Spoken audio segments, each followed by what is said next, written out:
Jornada Morelos presenta.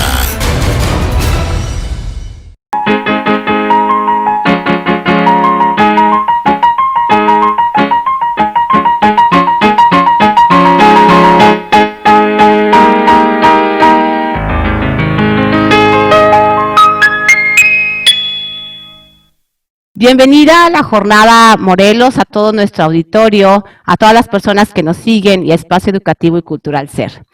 Hoy recibir a una persona que por más de 25 años ha contribuido a la cultura de nuestro país y la ha acercado a otras partes del mundo es un honor, es una buena noticia para todos.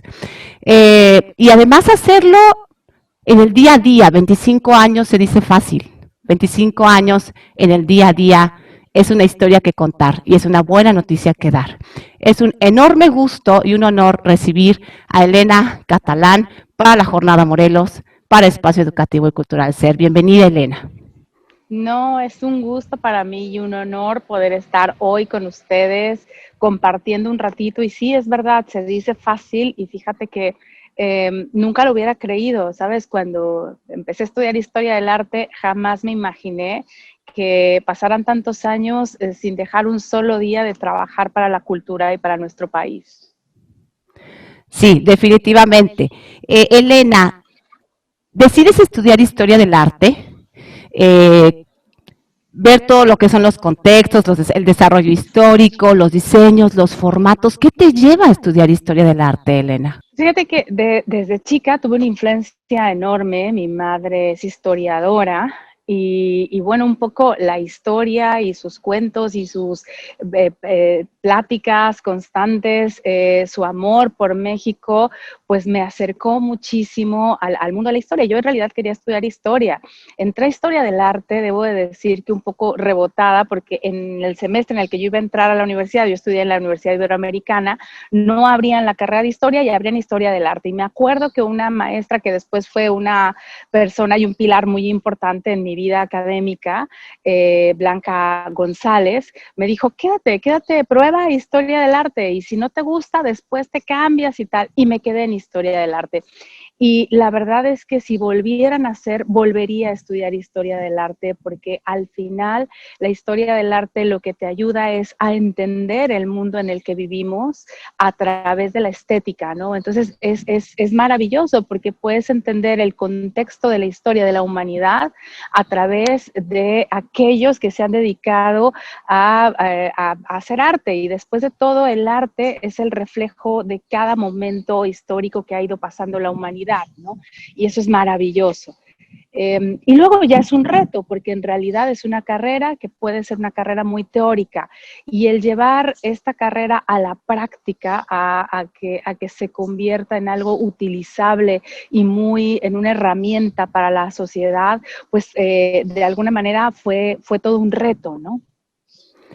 Elena, qué maravilla escucharte, que digas que si volvieras a nacer, volverías a hacer exactamente lo mismo. Quiere decir que eres una plena convencida de lo que haces.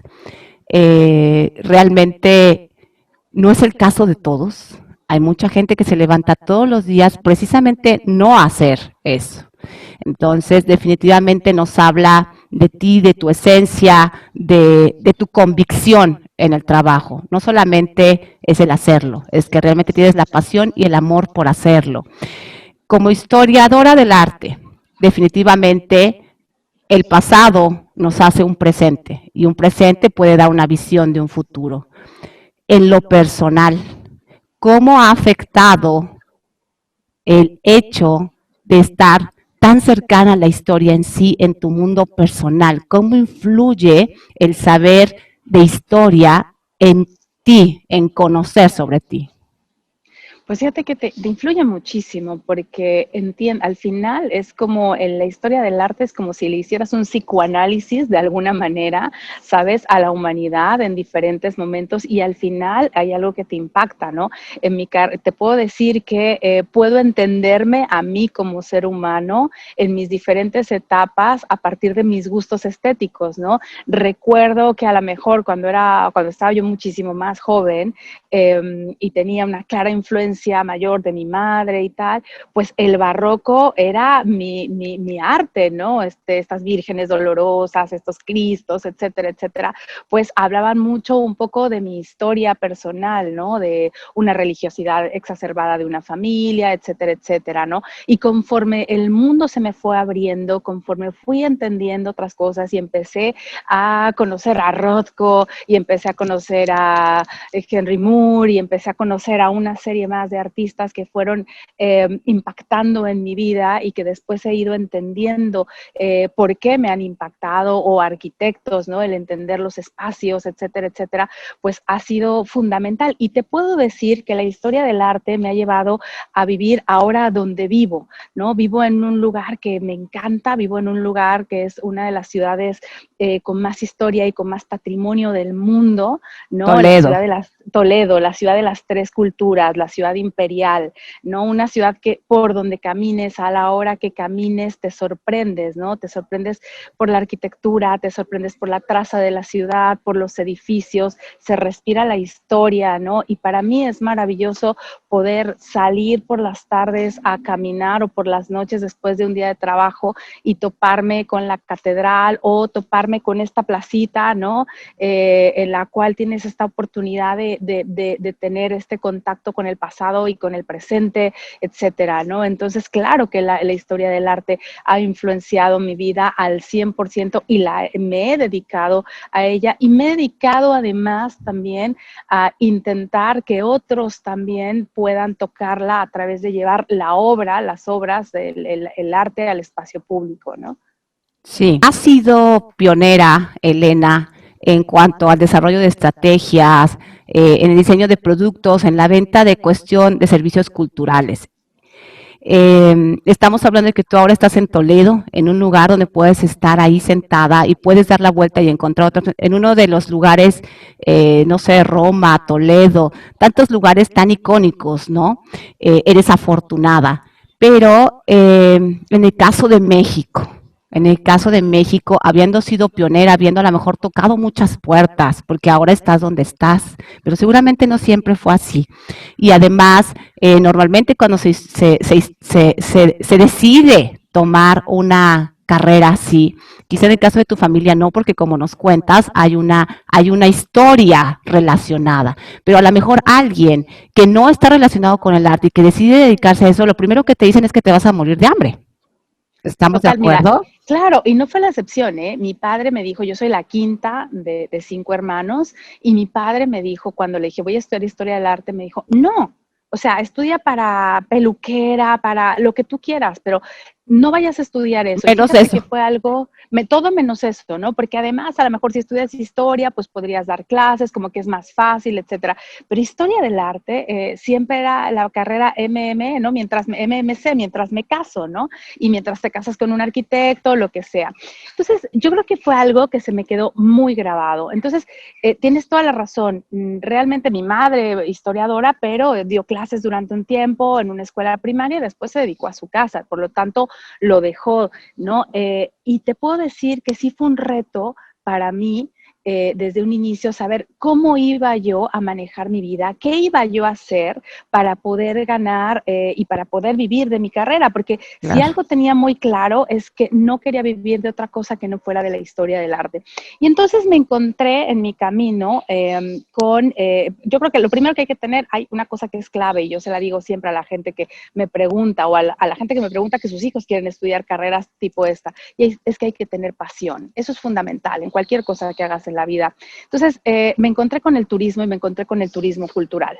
Y fue fabuloso, ¿sabes? Porque el turismo cultural era un área que por lo menos en México durante un tiempo estaba dejada para los guías de turistas, pero teníamos que entrar los historiadores del arte. Y era fundamental que un historiador del arte te ayudara a trabajar en una serie de recorridos, de armar recorridos y estrategias. Y cuando el Four Seasons abrió en Ciudad de México en 1994, Sí. una maestra mía me invitó a una reunión con el director de Mercadotecnia, porque él tenía ganas de hacer alguna serie de recorridos y de paseos culturales, etcétera, etcétera. Y yo, con toda la juventud, levanté la mano y dije, yo los puedo hacer, yo los puedo diseñar. Y fue algo que me cambió la vida y que me encantó. Me di cuenta que el turismo y el turismo cultural era la gran herramienta, porque además de todo te pagaban y te pagaban bien. Y me di el gran lujo, debo de decir que fue algo maravilloso, de poner un anuncio en el periódico diciendo se solicitan historiadores del arte. Yo iba en el ¡Qué primer maravilla! año, sí, para mí fue algo sumamente emocionante, ¿sabes? Pero se convirtió un poco en una obsesión en hacer cosas y cómo ayudar a los otros que como yo querían dedicarse a lo suyo y cómo hacer de estas carreras que parecen de repente tan etéreas o que parecen que no tienen, que Con no poca tienen una, posibilidad. con muy pocas posibilidades sólidas, etcétera, cómo hacer que se convirtieran en una manera de vida. Y después salté, pasaron muchos años, estudié una maestría en gestión cultural aquí en España, etcétera, etcétera. Hice muchos trabajos antes, a veces escribí mucho sobre gastronomía, toqué muchas áreas, ¿no? Pero siempre, lo que sí te puedo decir es que siempre enfocado y siempre todo conectado a la cultura. Y lo único que hacía era enriquecerme más a mí, ¿no?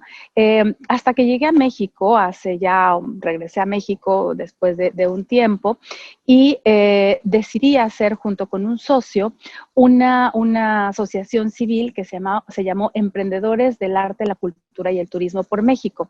Y fue súper interesante porque lo que nos dedicábamos era a través de la Secretaría de Economía hacer unos foros para emprendedores culturales. Entonces era increíble porque imagínate, el primer foro que hicimos en Toluca, recuerdo, era un foro para llamar a emprendedores culturales, pero lo mismo iban sociólogos, filósofos, historiadores, artistas plásticos, gente de teatro, gente de artesanías, entonces gente del mundo de la gastronomía, incluso del turismo. Entonces, ¿cómo ayudar a que la gente pudiera crear y diseñar productos de productos culturales y servicios culturales y cómo vivir de ello, ¿no? No aprender a vivir o de subvenciones o de ayudas, pero cómo autogenerarte tu propio empleo. Y fue maravilloso. Y siempre iniciaba con lo mismo. Decía, esto es a la memoria de mi padre, que nunca creyó en mí. Mi padre había muerto hacía muy poco, ¿no?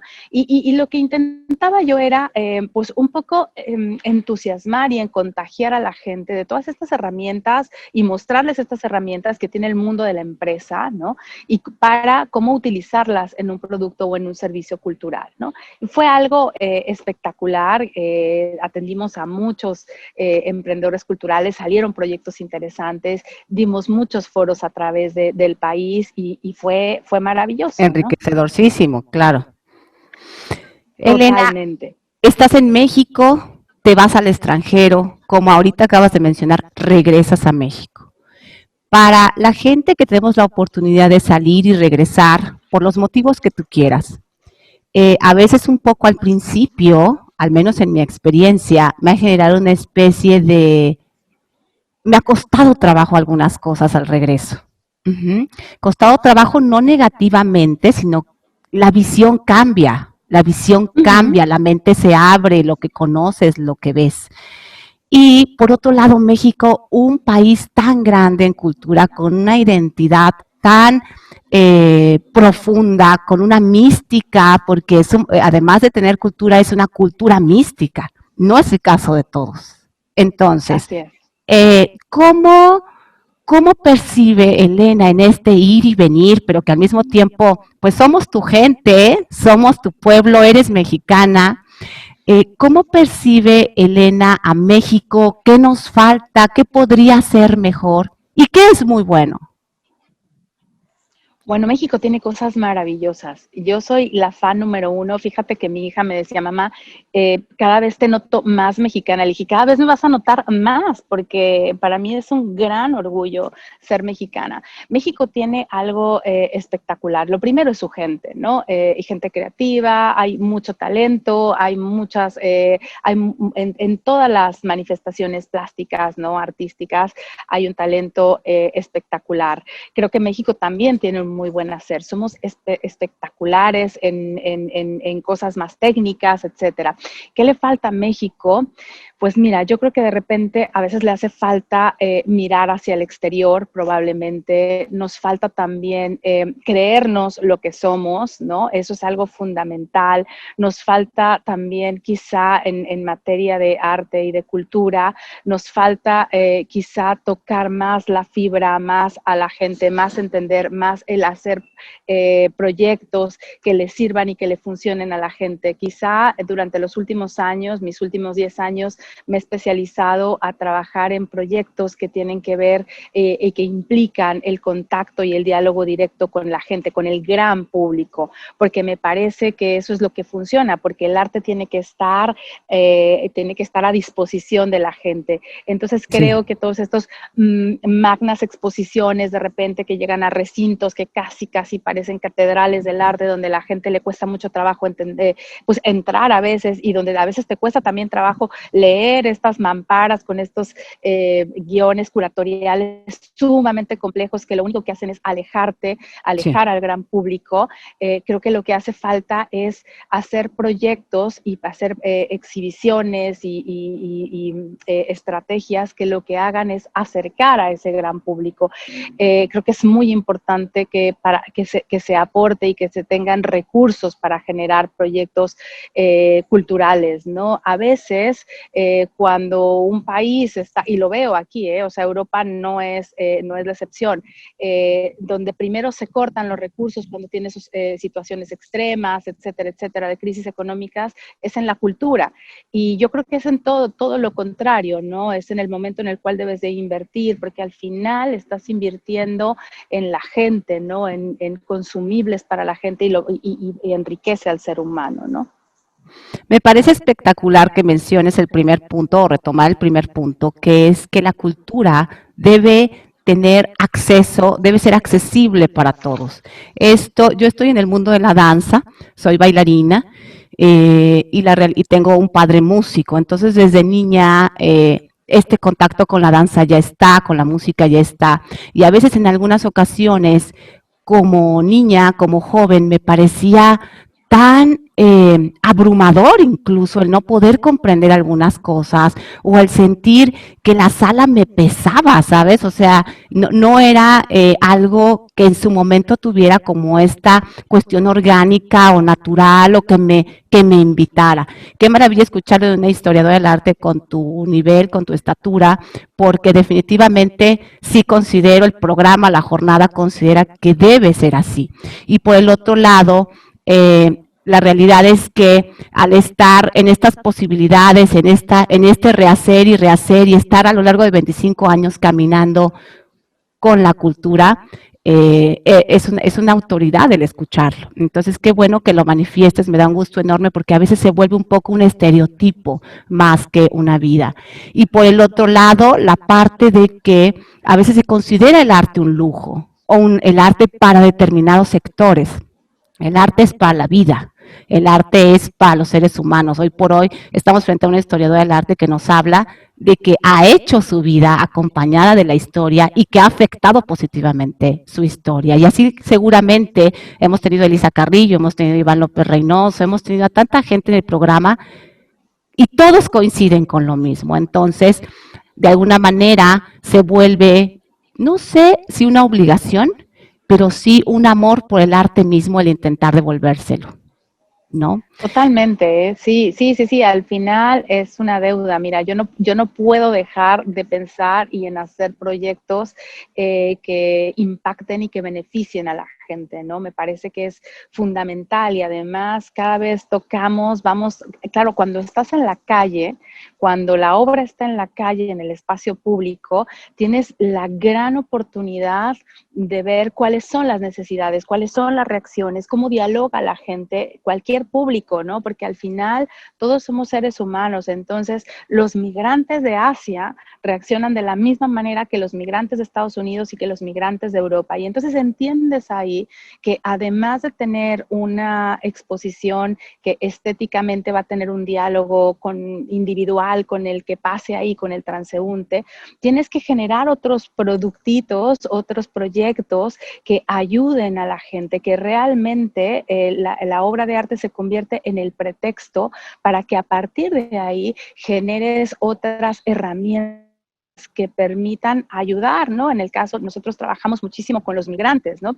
Y trabajamos en zonas muy complicadas, o sea, nos metemos a trabajar a refugios de niños sirios, palestinos, en Líbano estuvimos hace no mucho, con los niños de la caravana migrante. Entonces, es una gran responsabilidad. Cuando uno pone una obra en el espacio público, esa obra inevitablemente va a irradiar mensajes. Y entonces es tu responsabilidad ayudar a que estos mensajes lleguen a una buena causa y tengan un éxito, ¿no? Entonces, eso es fundamental. O si puedes trabajar, o si lo que tú haces tiene esta posibilidad de exhibirse en el espacio público, pues qué mejor que atacar otros problemas que tiene la sociedad, no sé, o ayudar a lo mejor a difundir las lenguas indígenas, acercar culturas, etcétera. Y eso para nosotros es maravilloso. O te puedo decir que en mis últimos 10 años, este orgullo de ver que el arte mexicano lo podemos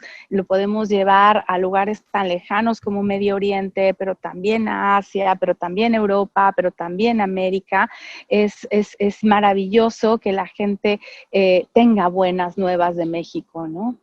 Claro que sí. Elena, durante los últimos 8 años has colaborado en el estudio del gran escultor Jorge Marín, hablando de obra pública, porque digo, es conocimiento que ahí está, que es básico saberlo. En su momento Jorge Marín expone Paseo de la Reforma todas las, pues varias esculturas, no solamente lo que todos conocemos como las Salas de la Libertad, fueron varias. De hecho, su historia, cuando estuvimos investigando acerca de la historia de estas salas, es una historia muy incidental, porque realmente él comparte que era una serie de esculturas y que el pabellón le quedaba pues grande, o sea, se necesitaba mayor obra para exponer, y estas salas en algún momento están en su fundidora, las encuentra a grosso modo y entonces las decide colocar en una estructura y toma todo un sentido porque la escultura se vuelve escultura con el ser humano. Al final del día se vuelve Claro. la icónica obra, pero muy probablemente porque el ser humano, se integra y entonces le da todo un sentido a la obra. Un poquito sabemos que trabajaste en lo que es la reestructuración del estudio de Jorge Marín, al menos en un principio. Elena, para ti que estás cerca de, que te dedicas a eso, la curiosidad es muy grande y la curiosidad pues nos lleva a veces a diferentes lugares. Entre ellas es a preguntarte, ¿cómo es trabajar en la reestructuración de un espacio donde tiene que ser como tan privado, pero a lo mejor tiene que ser como es, o es simplemente algo muy sencillo, simplemente reestructurar y ya? Pues fíjate que fue algo muy complejo. Yo te cuento, a mí cuando hacíamos estos foros para emprendedores del arte, pues de ahí me llamaron a pertenecer a un grupo que se llama el Greco, un grupo de la UAM, que era de los primeros observatorios culturales, y ahí yo voy conociendo a gente y alguien le habla a Jorge Marín de mí, porque si a mí algo me gustaba, fíjate que yo desde chiquita decía que yo siempre cuando me preguntaban qué quería hacer de grande, yo decía que quería tener una tienda de ideas. O sea, yo quería llegar y sentarme, ¿no? Y que la gente me dijera, ay, pues mira, a mí me gusta tal y tal, y entonces yo darle una idea y generarle un negocio, ¿no? Y Sí. entonces, pues lo logré, ¿sabes? Porque cuando empecé a trabajar en estos foros, la gente, los emprendedores me llamaban y les ayudaba a diseñar planes de negocios para sus distintos emprendimientos, ¿no? Algunos tenían que ver más con turismo cultural, otros con gastronomía y cultura, etcétera, etcétera. Entonces me llamaron y fue curioso porque digo que un artista plástico llame a alguien porque quiera que alguien le ponga orden a su estudio, pues es algo rarísimo, ¿no? Sí. Y para mí fue un gran encuentro. A mí me cambió la vida conocer a Jorge Marín porque realmente es un excelente artista, pero es 200,000 veces mejor ser humano, ¿no? Entonces, trabajar con un gran ser humano, pues es una responsabilidad muy grande. Mi primera tarea era prácticamente darle una estructura a un estudio. Jorge, con muchos años de trayectoria, con un nombre ya hecho, etcétera, con un momento de crecimiento continuo de la obra. necesitaba ya en ese momento, se lo pedía a gritos, el tener una estructura mucho más fuerte, una estructura propia, Más ya no puntual. una estructura, sí, ¿sabes? O sea, algo mucho más permanente, más que como a veces se manejan otros artistas, que bueno, dependiendo los proyectos que tengan, etcétera. Entonces, me di a la tarea de diseñar y me dieron, lo más maravilloso es que me dieron carta abierta para hacer y para deshacer. Y Fue fue tu tienda de maravilloso. ideas, definitivamente. Ahí, mira, ahí, eso justo, ahí fue mi gran tiendita de las ideas, porque entonces tenemos que tener un área de comunicación y tenemos que tener un área curatorial y luego tenemos que tener el área muy desarrollada de toda la parte de producción, manuales, procesos de producción y además siempre una mejora continua. Te puedo decir que ahora mismo estamos aplicando el ISO 9000 y somos yo creo que pioneros y únicos, a un estudio de un escultor, ¿no? Estamos así como súper puntuales viendo cómo vamos en los procesos, dónde nos equivocamos, qué hacemos, cómo no hacemos y tal. Entonces, fue algo maravilloso encontrarme con esto y además te voy a decir una cosa, o sea, fue increíble poder estructurar el estudio, pero también fue maravilloso reencontrarme con mi ser, ¿no? Con mi alma, que es el alma del historiador del arte. Entonces, el volver a curar exhibiciones, el volver a preparar exhibiciones, para mí fue algo maravilloso, ¿no? Y entonces ahí empezamos, por un lado hay una parte de estructura, de procesos, de logística que llevan las exhibiciones y por otro lado también está toda esta parte mucho más teórica, mucho más conceptual que tienen que ir caminando juntas, ¿no? Y bueno, y luego un espíritu muy aventurero, ¿sabes? Porque yo recuerdo cuando nos propusieron hacer estas esculturas de 27 metros y por ahí, que Jorge me veía con una cara y yo, vamos a hacerlas, claro. Y bueno, Vamos te a puedo subirnos al decir, andamio. vamos a subirnos al andamio y ya después a mitad, o sea, el pelo lo tengo blanco de esas esculturas porque fueron madrugadas enteras, pero de proyectos que después te das cuenta que tienen unos frutos enormes en la sociedad, ¿no? Cuando alguien te dice, es que yo antes no iba a la escuela porque me daba miedo, pero ahora voy porque allá arriba hay un ángel que me está cuidando, ¿no? Este señor que tiene las alas y que está en el cerro, pues mira, dices, merece la pena no dormir, no hacer, no nada, porque está funcionando, ¿no? Cuando te das cuenta que las esculturas se convierten en piñatas de fiestas infantiles, pues te da un orgullo porque quiere decir que la gente se apropió y que les está sirviendo y que tienen una utilidad, ¿no? Claro. Entonces, así fue como llegué con Jorge Marín y creo que somos un estudio bastante diferente, ¿no? Somos muy trabajadores, trabajamos con un escultor que además es todo lo opuesto a lo que en mente tenemos siempre de un artista. Jorge es de levantarse muy temprano, de tener unos horarios de trabajo fuertes, es un hombre exageradamente perfeccionista en todo lo que Disciplinado, me hace, imagino.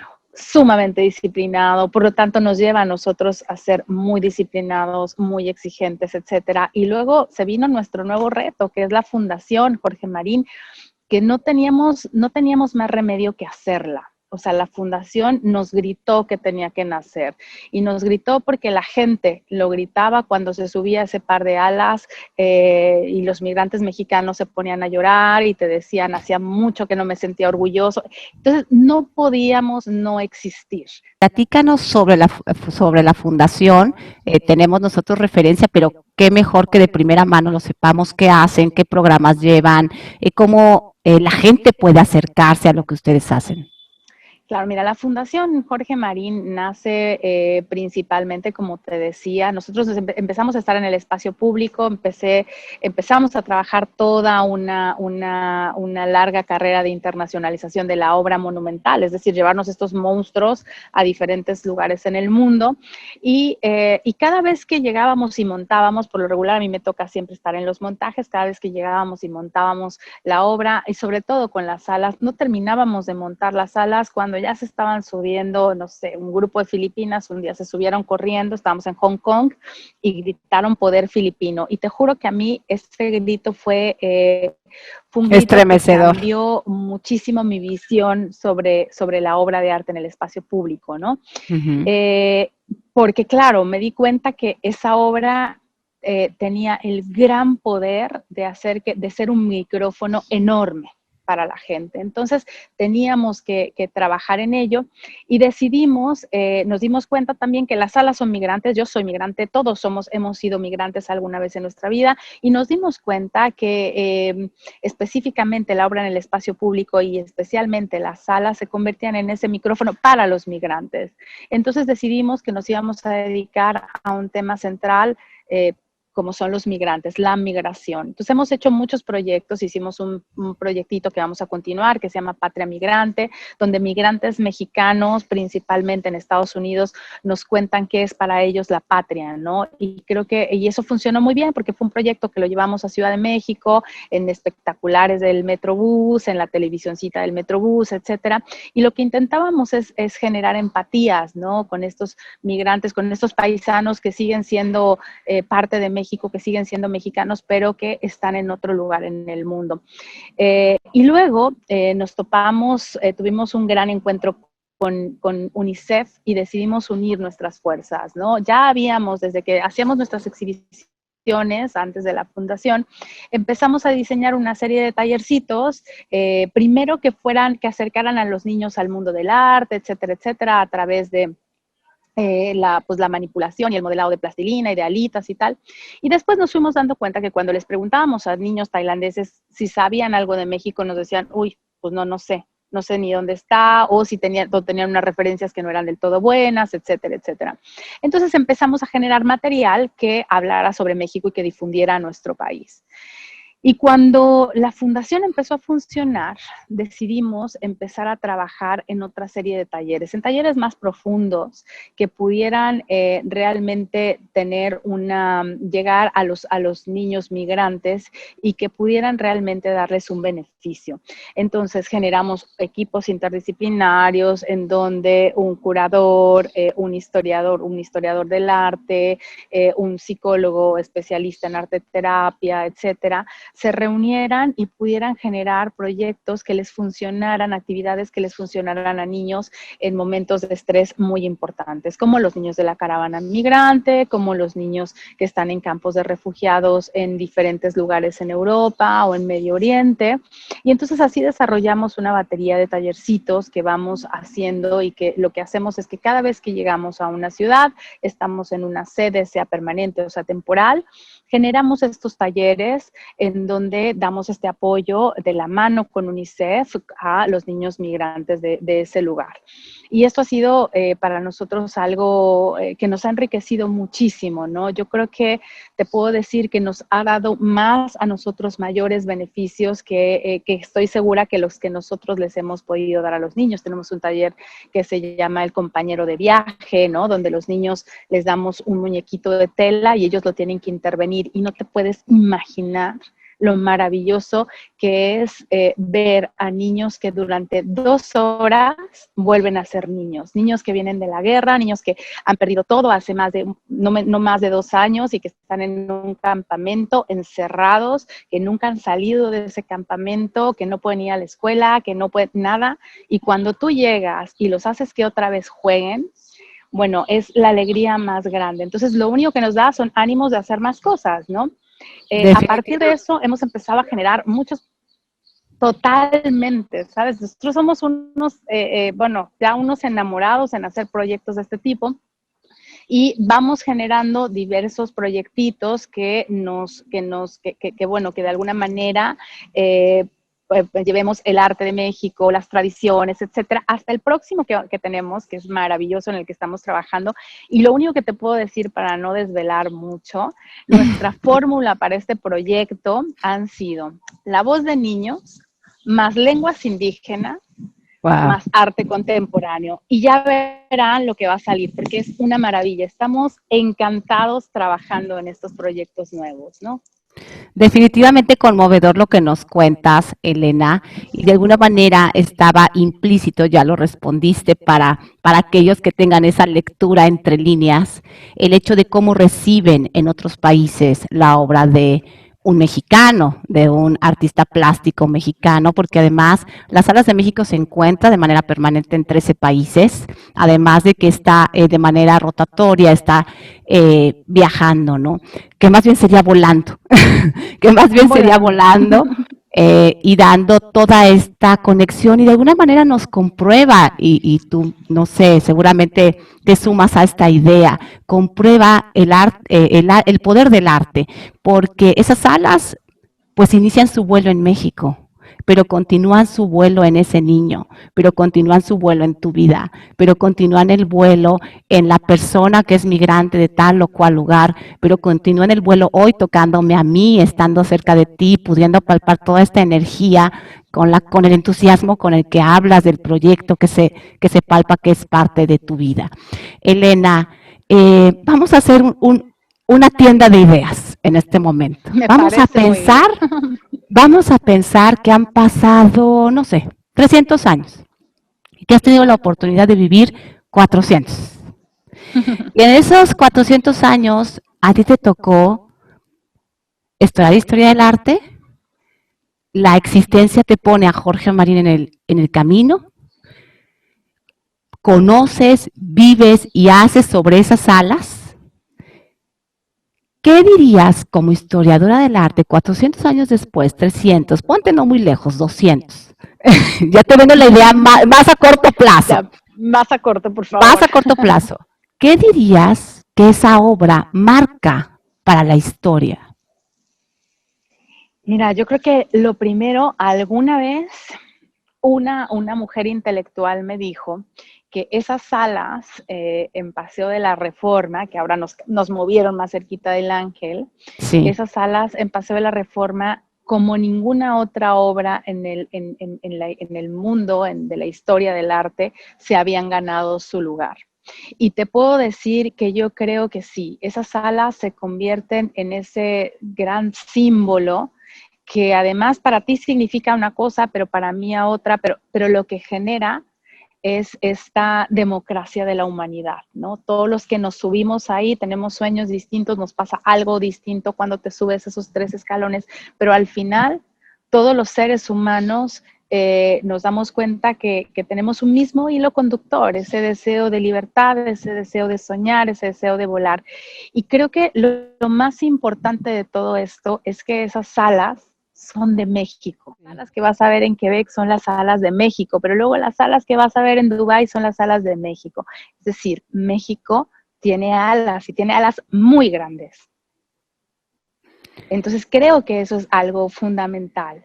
Es algo que contarías 200 años Es después. algo que contaría 10 años después. ¿Y sabes qué contaría a mis nietos? Que si me preguntaran, oye, abuela, ¿qué hacías? Sí. Yo me dedicaba a poner alas, porque además de todo, literalmente, mi oficio, en los últimos años ha sido poner alas, hombres alados, mujeres aladas, alas solas para hombres de carne y hueso que se suban en ellas, pero al final mis últimos años han sido llevar por el mundo alas, y creo que no hay nada más maravilloso. Tienen un contraste muy grande en mi percepción, porque yo he podido ver la obra de Jorge en San Miguel de Allende, he podido ver la obra de él en el aeropuerto, obviamente en Reforma, ¿no? Que definitivamente eso es lo que la obra pública facilita, además en el aeropuerto, donde es alas, o sea, aviones, ¿no? Pero hay algo que no sé si sea por ser bailarina, los físicos. O sea, los físicos son como unas salas humanizadas en donde ese cuerpo que incluso en algunas posiciones es como acechante, como la mirada de un ave, pero es la mirada también como más profunda que te invita a ver hacia adentro de la escultura.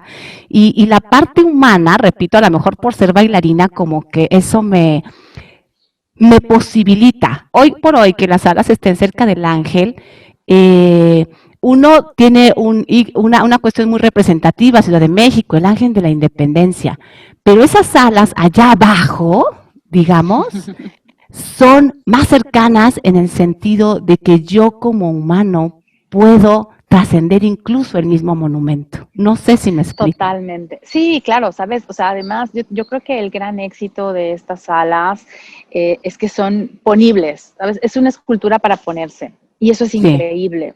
¿no? Porque además, y creo que has dicho cosas súper interesantes, el gran vehículo que tiene Jorge Marín para comunicarse es el cuerpo humano, quizá porque es con lo que él convive a diario, con su propio cuerpo, ¿no? Y es lo que mejor conoce, y tienes razón, el cuerpo, ya hablando estéticamente, el manejo del cuerpo de Jorge en las diferentes etapas de su obra es muy distinto, pero es verdad que hay ciertas etapas en las cuales estos movimientos, estas posturas, etcétera, por supuesto que se nota que hay modelos bailarines detrás, ¿no? Estos retos del equilibrio, ¿no? Este retar constantemente al equilibrio, a la gravedad. Sí, es un desafío. ¿No? El llegar a la perfección, totalmente, pero yo creo que psicoanalizando a Jorge es él, ¿no? Jorge siempre se está autorretando a él mismo, ¿no? Y es impresionante ese manejo del cuerpo. Y luego, fíjate, hay algo súper interesante. En estos tiempos en donde en el mundo del arte, el arte conceptual es lo que prima, ¿no? Aquel que lo entienden muy poquitos y que entonces hay instalaciones o intervenciones y tal. Cuando hablas del arte figurativo, el arte figurativo es un arte fundamental para el ser humano, porque es el arte que automáticamente entra y conecta con toda la población. Y eso es increíble, ¿no? Porque cuando te encuentras, y lo hemos hecho, fíjate, hemos hecho muchos ejercicios en nuestras redes sociales de preguntarle a la gente cuál es su mirada acerca de una obra específica, ¿no? Entonces te pueden decir, pues mira, esta obra, pues, no sé, me recuerda a un pájaro en pleno vuelo, porque tal, porque cual, o esta es mucho más fantástica. Es decir, existe esta posibilidad de cualquiera, sin que tenga un bagaje cultural detrás, sin que tenga, sabes, como los grandes conocimientos, pueda entablar ese diálogo con la obra, ¿no? Y eso es maravilloso, ¿no? Sí, definitivamente. Elena, montas las obras, trabajas en todo. ¿Cómo es para nosotros que no estamos, yo te puedo decir en el escenario, en el teatro, ¿no? Pero ¿cómo es?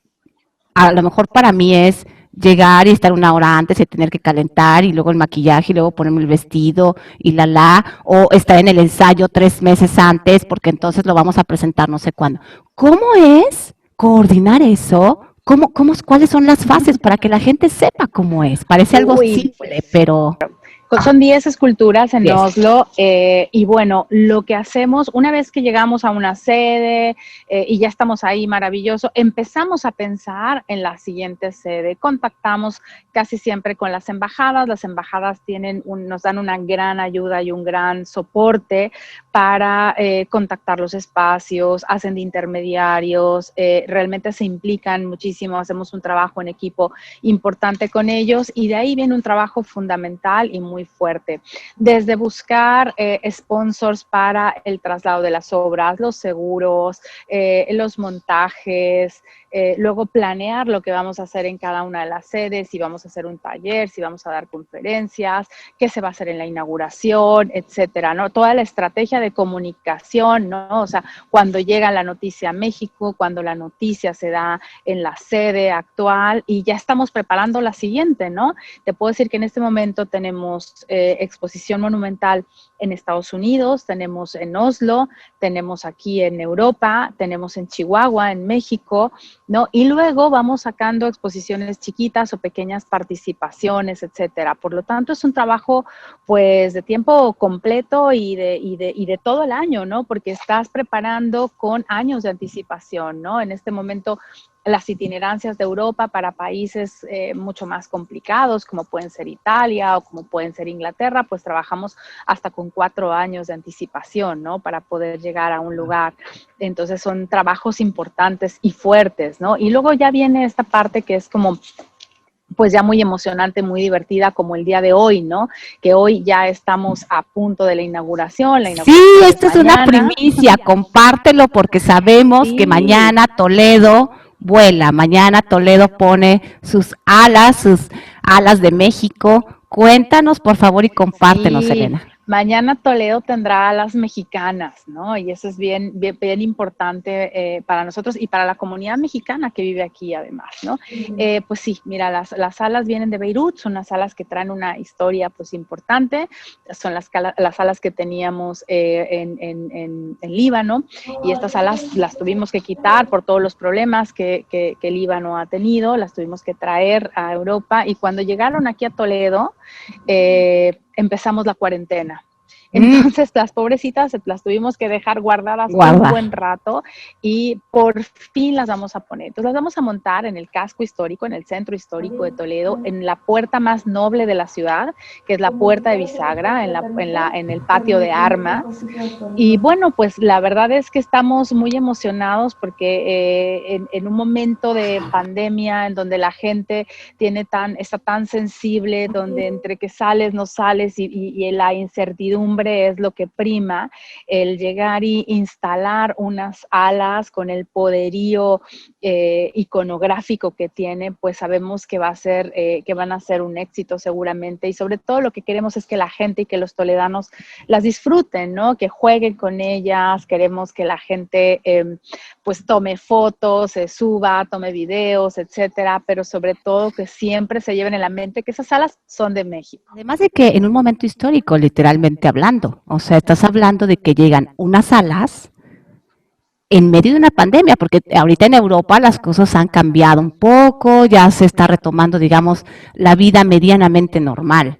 Todavía aquí en Cuernavaca, en Morelos, estamos en semáforo amarillo, o sea, las cosas no son una normalidad. Entonces, que unas salas lleguen de México, ¿no?, a un lugar, nos habla de que de alguna forma, indirectamente, incluso a lo mejor para ti, es una forma de liberar, una forma de decir, hemos vencido, una forma de victoria, porque unas salas, muchas culturas tienen seres alados. De hecho, en el mismo ballet, o sea, toda la época romántica está definida por seres míticos, por hadas, por toda esta parte de cuentos, ¿no? Que ahí empiezan las salas hasta evolucionar a un lago de los cisnes y por ahí pasar por la historia. Entonces, realmente las salas pueden tener una connotación tan variable, pero seguramente que a todos nos implica la libertad. Entonces, qué maravilla que mañana inauguran, que mañana ponen esas salas. Te veía yo ahorita a ti sonreír y era la expresión natural y orgánica de decir, vamos a volar. Yo creo que la única exigencia que siempre ponemos cuando las salas están solas es que haya una mampara muy grande donde diga el nombre de las salas, ¿no? Alas de México. Aquí en Toledo me decían, oye, ¿pueden ser las salas de Toledo? No. Es que no son las salas de Toledo, son las salas de México que vienen a Toledo y estarán en Toledo, ¿no? Pero en realidad son estas salas de México, ¿no? Y eso es fundamental. Y como te decía, la comunidad mexicana ha sido una gran sorpresa encontrarme a artistas plásticos que viven aquí, encontrarme a músicos, a directores de coro, o sea, realmente es muy interesante, ¿sabes? El Club de Fútbol de Toledo es de mexicanos, por ejemplo, ¿no? Entonces, sí, es una cosa que te vas encontrando y hay un pan de muertos delicioso en una de las panaderías de aquí, que lo hacen unos españoles, pero es riquísimo y es tradición mexicana. Y poco a poco, ya de risa, vamos diciendo que vamos invadiéndolos, ¿no? Y vamos otra vez haciendo que las culturas se unan, ¿no? En esta ciudad, que además es ciudad hermana de Guanajuato, ¿no? Entonces, bueno, pues qué mejor que se oiga hablar y que se oiga hablar bien de nuestro país, yo creo que como es el deber de todo mexicano que se encuentre fuera, ¿no? El que realmente en ti vean un pedazo de lo que es tu patria y que te puedas sentir orgulloso por ello, ¿no? Claro, porque además hablas de tu propia historia. Así Elena, es, eso es. Elena, hemos vivido una época en donde te va a dar a lo mejor un poco de risa, pero a mí me ha parecido maravillosa. En el sentido, porque bueno, lo he dicho en varias entrevistas, lo malo ya lo sabemos. Pero, por ejemplo, tú eres una buena noticia. Tú hoy estás con nosotros y te podemos escuchar gracias al COVID. Quizás si no hubiera sido eso, hubiera sido diferente. ¿Verdad? O hoy por hoy podemos entrar a un museo de manera virtual y recorrerlo.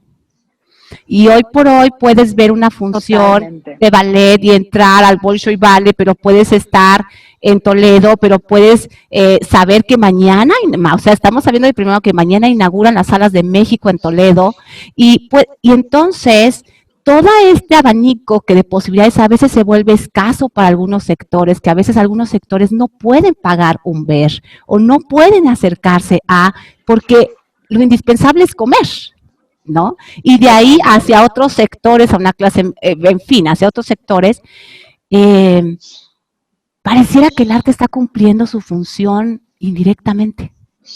No solo Totalmente. acompañar, no solo hablar, porque además una obra de arte, yo tengo como que una situación en la cual yo considero que un artista que no habla de su percepción del tiempo y de cómo él vive las cosas, que él lo pone ahí, ya cada quien le damos una óptica.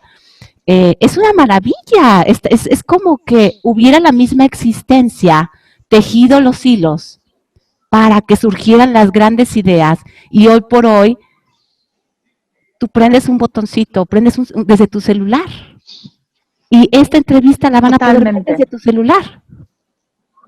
Totalmente, sí. Mira, yo creo que a nosotros nos preguntaban qué tal ahora en tiempos de pandemia. Hemos trabajado como locos, ¿sabes? Hicimos un proyecto que se llama El Bestiario Mexicano, en donde tuvimos la oportunidad, además muy orgánicamente, de Jorge Marín, verlo trabajar en directo, cosa que jamás lo había hecho, ¿no? Entonces empezaba a contarte la historia, a lo mejor de los alebrijes o del jaguar a través de una leyenda prehispánica, mientras iba modelando en plastilina un jaguar, y todo esto lo hicimos para niños, ¿no? Entonces fueron una serie de 7 videos que hicimos de la Fundación Jorge Marín para UNICEF, y luego los distribuimos a través de las embajadas, y realmente fue maravilloso. Te voy a decir por qué. Porque cuando lo distribuimos a las embajadas nos empezaron a escribir, oye, ¿y podemos tener subtítulos en finlandés? ¿Y podríamos tener subtítulos en balinés? ¿Y podríamos tener subtítulos en árabe? Y entonces en azerí. Entonces empezamos a subtitular, y ha sido una cosa maravillosa, porque hemos podido llegar a muchos niños de muchos lugares del mundo a través de estos videos, llevando la cultura mexicana, etcétera, etcétera, a través de los videos. Pero no solamente eso. Yo creo que en plena pandemia inauguramos en Oslo, pero también inauguramos en Chihuahua, que para nosotros era muy importante. Ahora inauguramos aquí, y claro, todo eso nos ha hecho trabajar mucho más, nos ha hecho reconvertirnos a formatos digitales, ¿no? Por ejemplo, Claro. mañana podrán ver la transmisión en vivo vía Facebook, desde nuestro Facebook oficial, de Jorge Marín Oficial, podrán ver la inauguración de Toledo, ¿no? Estamos trabajando en todos estos formatos digitales donde nos permitan compartir y acercarnos con la gente, a la gente, ¿no? De otra manera. La exposición de Chihuahua la videograbamos escultura por escultura, de tal manera que puedas tener un recorrido completo por la exposición, porque si no eres de Chihuahua o si no puedes salir, bueno, pues puedes meterte a la página y puedes explorar la exhibición, etcétera. Claro que el arte cumple un cometido, y que además el arte ha sabido amoldarse a los nuevos tiempos, ¿no? Y responder a los nuevos tiempos. Sí, definitivamente, Elena. Elena, te voy a hacer una pregunta que no puedo evitar la tentación en mi tienda personal de ideas de hacer. Y es que si tú te dijeran, eres una salvaguarda del arte, y en este momento vas a tener que tomar una obra de cada arte para resguardar para la humanidad. Está dificilísimo, pero yo sé que siendo tú, sí podrías. Yo sé que hay muchas opciones, pero es una cuestión de segundos que lo tienes que decidir, y que te dicen, tienes que resguardar para la humanidad 7 piezas, 7 de cada una de las artes. 7 de cada una de las artes. Okay. Sí. A ver, bueno, pues es que no me queda, mira, hay unas que no puedo, claro, me parece terrible, pero tengo que decir, las salas de México, por supuesto. yo creo que si se vale el apostolado del Greco, ¿sabes? Porque Ujú. así son 13 en una. El Greco es, vamos, el Greco es uno de mis artistas favoritos. A ver, pues Música, fíjate que, a ver, música, el canon de Pachelbel, pues es que con ese nació mi hija, ¿sabes? Es que cada uno va ya. ligado a algo tan mío. A ver, ¿qué me falta de arquitectura? Pues yo creo que el Heydar Aliyev Center de Zaha Hadid o cualquier obra de Zaha Hadid. A ver, danza. Literatura. A ver, Hay danza, a ver. literatura. Uf, danza. Oye, pues es que hace rato nombraste a alguien que admiro y que quiero muchísimo, entonces guardaría, y además es mexicana, entonces Elisa. guardaría alguna, a Elisa, claro, es que no podría dejar de tener Fíjate que a ya somos Elisa. dos. Que me perdonen los ¿Eh? rusos, pero Elisa es mexicana. Yo pienso lo mismo. Elisa es Elisa y además es un gran ser humano. A ver, yo creo que la Divina Comedia, Ujú. no la perdería. ¿Y qué más me falta? ¿Qué más me falta? A ver, A ver, ya hicimos ya hicimos arquitectura, música, arquitectura, escultura, pintura danza, ya. Mm, ¿qué ¿cuál más? nos falta? Teatro, ¿no? Nos Teatro. faltaría a lo mejor teatro.